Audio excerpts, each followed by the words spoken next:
The first chapter we're going to be covering is going to be the blood. This is an e-version of the book, so it's similar to the book that you have. Okay, so you should be able to follow what I'm covering here in the book. Okay, regarding the blood, it has several different functions. The main functions of the blood are going to be transportation, because the blood transports, for example, nutrients. It's going to be protection, because, for example, it protects us against bacteria, viruses when we have infections. The defenses of our body are located in our blood. Regulation, for example, it helps us to regulate the temperature in our body, help us regulate the pH in our body. And we're going to be talking about it with a little bit more detail regarding these functions when we cover the different components of the blood. So if we scroll down, we can see here that the blood is made of multiple different cells. So let's take a look at the characteristics of some of these cells in the blood. The cells in the blood are referred to as the form elements. As you can see right here, form elements. The way you learn in Anatomy 1, for example, that the cells in your brain are called neurons, same way, when somebody talks to you about the form elements, they are talking about the cells that you find in your blood. So which ones are the components or the cells that you have in your blood? So the first type of cell that you have are the red blood cells. They are called erythrocytes, platelets, white blood cells. They are also called leukocytes. There's only one kind of erythrocyte. There's only one kind of platelet, but there are 5 different kinds of white blood cells, and they are divided into different groups. One group is granulocytes, and the other group is agranulocytes. A means without. So then that means that these 3 that you find right here are going to be cells that contain a lot of granules. And these 2 that you find right here are cells that contain no granules whatsoever. We're going to see later on the characteristics of these granules and what these granules are going to be being used for. Okay, so let's go back again. So the type of form elements that we have, the type of cells that we have, are red blood cells, platelets, and white blood cells. Within the white blood cells, we have granulocytes because they contain granules, and agranulocytes because they don't have granules. The granulocytes are going to be neutrophils, eosinophils, and basophils. The agranulocytes are going to be lymphocytes and monocytes. When we go to the doctor's office or to the hospital and they withdraw some blood, they obtain this blood and they get them in a little tube. This tube is usually placed in a little device called a centrifuge. The centrifuge is going to speed is going to spin at high speeds, and then that's going to make the form elements, the cells, to go to the bottom, and the fluid in the blood to the top. We have fluid in the blood. For example, when you cut your skin, you don't see little cubes coming out of your hand. You see a fluid. Why? Because the red blood cells have a fluid together in order to form the blood. So what is the name of all this fluid? It's called plasma. And as we said, what is the name of all the cells? Form elements. So then, what is the blood made of? The blood is made of plasma and form elements. What percentage? Form elements is approximately 45%, and plasma is approximately 55%. Most of the form elements, 44-45%, is going to be red blood cells, and the rest are going to be platelets as well as white blood cells. So then, again, if I ask you in the exam, what is the blood made of? Then you should answer plasma and form elements. If the question is, what percentage of blood is plasma? Then the answer should be 45%. Obviously, form elements are going to be 45%, plasma is going to be 55%.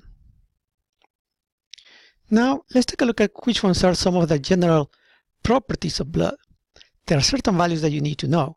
Like, for example, everybody knows what is the body temperature. So then the same way, you should know, since you're going to be working in the medical field, or at least most of you, which ones are some of the general properties that the blood has. For example, how much blood we have. Females have 4 to 5 liters. Males have 5 to 6 liters. Another important value that we have in here is the pH. The pH of the blood goes from 7.35 to 7.45. Okay.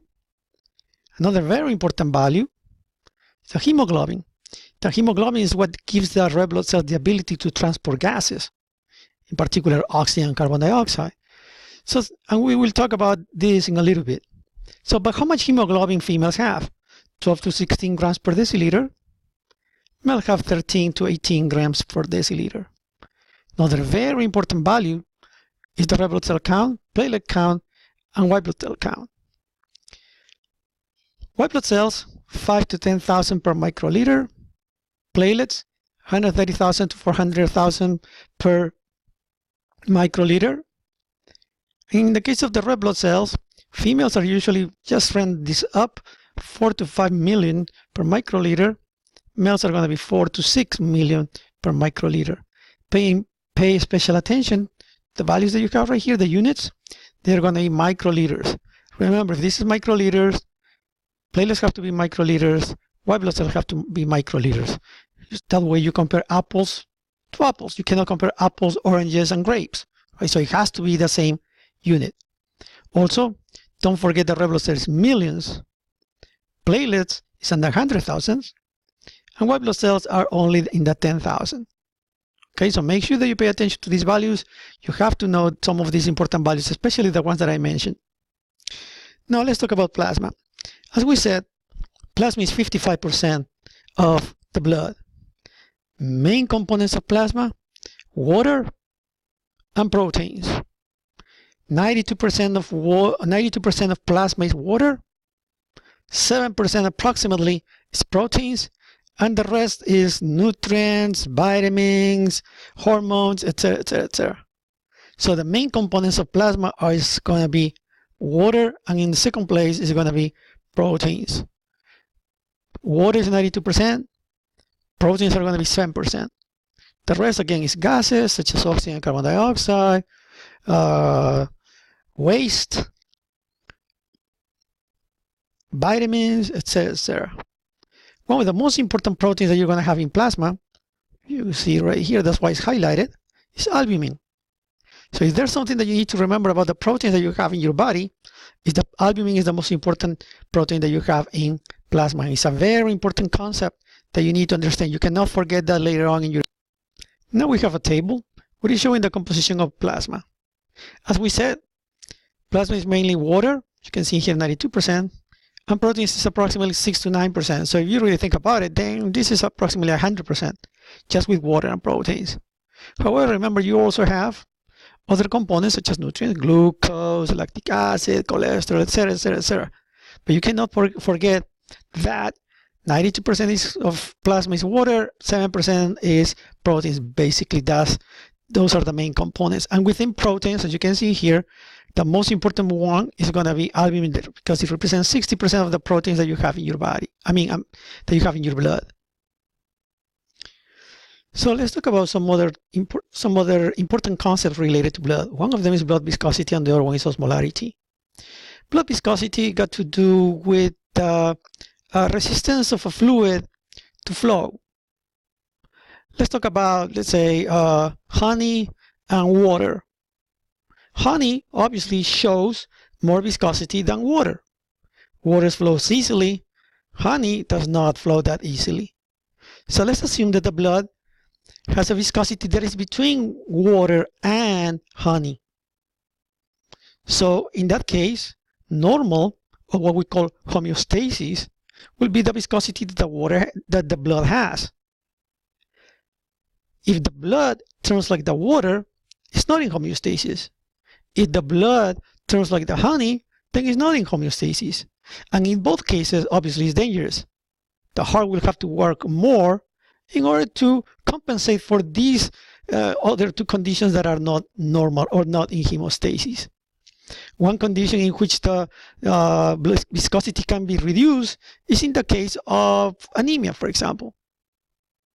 There are a low number of red blood cells, therefore, this is going to reduce the viscosity. A case in which you can have an increase of viscosity is when you have way too many red blood cells. In those situations, and sometimes it's called polycythemia. People who live in high altitudes, they have more red blood cells because there's less oxygen. So therefore, you need more red blood cells in order to capture the low amount of oxygens. This is going to produce, obviously, an increase in viscosity, something that is not obviously considered normal. Therefore, your heart will work more. Another very important concept regarding the blood is the osmolarity. The osmolarity is the molarity, in other words, the amount of dissolved particles that cannot pass through the blood vessel wall. This is very important because you have to compare the total number of molecules that cannot pass the blood vessel with the total number of solutes that you have in your tissues that cannot cross inside the blood vessel. Because this is what's going to determine, for example, how the water is going to flow. And remember, this is a concept that you already learned, which is called osmosis and diffusion in Anatomy 1. So osmolarity is very important because if the osmolarity is higher inside the red blood cell, inside the blood vessel, then the fluid will tend to go inside the blood vessel, therefore increasing the pressure. And if the pressure increases, obviously the person is going to start having high blood pressure. And that's not a normal situation either. One very important component in your blood that produces this type of osmolarity inside your blood vessel is protein. That's why I was telling you that one very important component of plasma is water, but another one is protein. So that's why you need to remember these concepts because it's very important for your education. Okay, where is the blood produced? Or how is the blood produced? First of all, the blood is produced in your bone, specifically in the bone marrow, by a process called hemopoiesis. The bone is not the only organ or the only structure that is going to produce red blood cells or white blood cells, but mainly is the main area. Let's put it that way. It's the main area where this is going to happen. Other organs such as the spleen and the liver may start producing red blood cells in very extreme circumstances, like for example when the person has cancer. But in normal circumstances, the bone marrow, especially in the long bones, are going to be the ones that are going to be responsible for the hemopoiesis, which means the production of red blood cells. So to make a long story short, let's talk about this and let's learn some concepts about it. So then, the blood is produced in your bone marrow. White blood cells, red blood cells, and platelets. For how long these red blood cells live, for example. Let's say, for example, you produce right now a red blood cell. For how long the red blood cell is going to live? It's going to live for 120 days. After 120 days, this red blood cell is going to die. It's going to die in your spleen. So let's do this over again. Where do you produce red blood cells or blood? In your bone marrow. If we talk about specifically the red blood cells, if you produce a red blood cell right now, for how long the red blood cell is going to live? Approximately 120 days. What happens with the red blood cell after 120 days? It's going to die. Where? In your spleen. Now, what makes your bone marrow to produce red blood cells? The kidney is a special organ that is going to produce a substance called erythropoietn. When the levels of red blood cells drop, the kidney releases erythropoietn.